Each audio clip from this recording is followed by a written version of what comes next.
Life in the UK test or English language test B1 is sometimes very challenging, especially life in the UK test. Many people can't pass the life in the UK test one, two, three, 4 times. Viewer, my name is Sahel Ahmed. I'm a solicitor at SWF Solicitor. Today I'll speak when you don't need to satisfy life in the UK test or B1 English language test in indefinite leave to remain application or in your British citizenship application. Now, there are some exemption and exception. Firstly, if you are under 18 years old or over 65 years old, you don't need to satisfy or you don't need to require life in the UK test or English language test. Secondly, if you due to your health condition you are unable to take the exam, and if you can get a form which I'll show you in a minute, if your doctor or if your GP complete this form that you have a health condition which prevent you from taking this exam, that also will give you an exemption from the requirement of life in the UK test or V1 English language test. So the form you need to complete, take to your GP is the form, which is a waiver form. So you can waiver request for knowledge of the knowledge of language and life in the UK requirement, medical opinion. So this form basically you need to take to your GP, and your GP will, there is some set of questionnaire which your GP need to complete, and then you need to give this form with your naturalization or your ILR application. Third exemption is available is if you apply for ILR as a victim of domestic violence.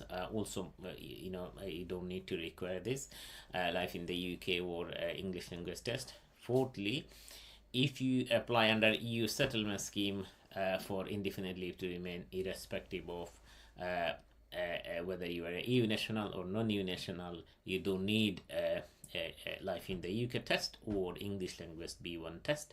Finally, if you in any age, irrespective of your age, however, in a particular circumstance, particular situation, exceptional circumstance which prevent you from taking English language test, whether you are applying for overseas for a spouse visa, or you are applying for from inside the UK for extension, whether A1, A2, or B1, for any application.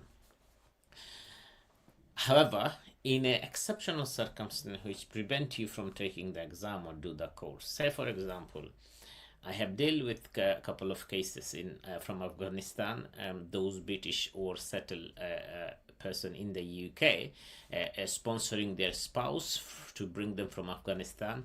However, there is a requirement to pass English language test A1 for spouse visa.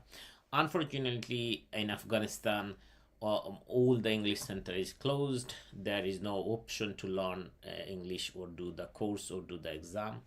So in this particular situation, I write a cover letter to the Home Office explaining the situation, and I explain the situation which prevent the Afghan spouse from taking the exam or to learn English. They have granted without English language A1 certificate, so they granted the spouse visa.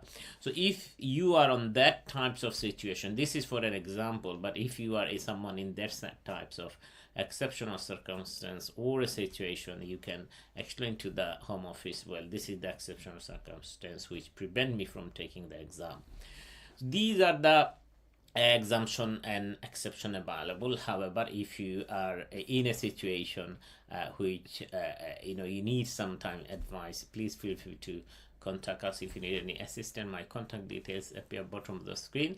SWF Solicitor, we have branch in London and in Milton Keynes. However, over the telephone consultation, over the Zoom online consultation, we are providing services anywhere, even anywhere in the world. Just contact with us and we're happy to provide you this information. Thank you very much for watching this.